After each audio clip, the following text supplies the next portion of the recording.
उपराष्ट्रपति के पद पर इस्तीफा देने के बाद कुर्सी तो चली ही गई, अब जगदीप धनखड़ के सचिवालय को भी खाली कर दिया गया है और साथ ही उनके साथ जो सरकारी अधिकारी काम कर रहे थे उन्हें उनके मूल कैडर में वापस भेज दिया गया है। हालांकि उन्हें यह जरूर क्लियर किया गया है कि राष्ट्रपति भवन में किसी भी कमरे को सील नहीं किया गया है।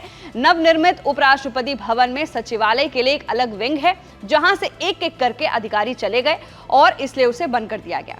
अब वहां सूत्रों के हवाले से पता चला है कि उपराष्ट्रपति पद से इस्तीफा देकर सभी को चौंकाने वाले जगदीप धनखड़ ने अपने सामान को भी पैक करना शुरू कर दिया है और वो जल्द ही उपराष्ट्रपति एन्क्लेव से बाहर जाने की तैयारी कर रहे हैं। पूर्व उपराष्ट्रपति के नाते धनखड़ को एक सरकारी बंगला अलॉट होगा। धनखड़ पिछले साल अप्रैल में ही संसद भवन परिसर के पास चर्च रोड पर बने नए उपराष्ट्रपति एन्क्लेव में स्थानांतरित किए गए थे। उपराष्ट्रपति एन्क्लेव में ही उपराष्ट्रपति का निवास और कार्यालय है। इसे केंद्रीय विस्टा पुनर्विकास योजना के तहत बनाया गया है। उन्होंने लगभग 15 महीनों तक उपराष्ट्रपति एन्क्लेव में निवास किया। अब उन्हें लुटियंस दिल्ली या किसी अन्य क्षेत्र में एक टाइप 8 बंगला प्रदान किया जाएगा। बता दें कि धनखड़ ने सोमवार को स्वास्थ्य कारणों का हवाला देते हुए अपने पद से इस्तीफा दिया। देश के उपराष्ट्रपति को पद छोड़ने के बाद भी तमाम सरकारी सुविधाएं दी जाती है, ये हम आपको बता देते हैं।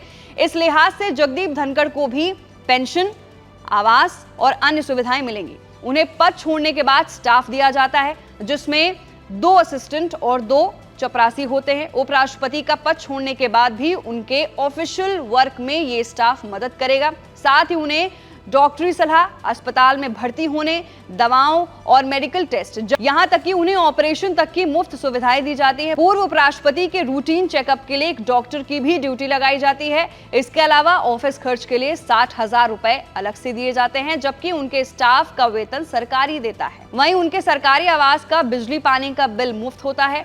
पूर्व उपराष्ट्रपति को अपने पार्टनर या किसी एक रिश्तेदार के साथ देश में कहीं भी हवाई या रेल यात्रा की मुफ्त सुविधा मिलेगी। तो कहीं ना कहीं अब इस्तीफे के बाद जगदीप धनखड़ अपना आवास जल्द ही खाली करने वाले हैं और साथ ही इस्तीफा देने के बाद भी जो सरकारी सुविधाएं उपलब्ध होती हैं वो क्या क्या होती हैं हमने आपको इस रिपोर्ट में बताया। नीचे दिए गए कमेंट सेक्शन में अपनी राय जरूर रखिए। तो मैं थी आपके साथ वंशिका सिंह और आप देख रहे हैं एबीपी लाइव।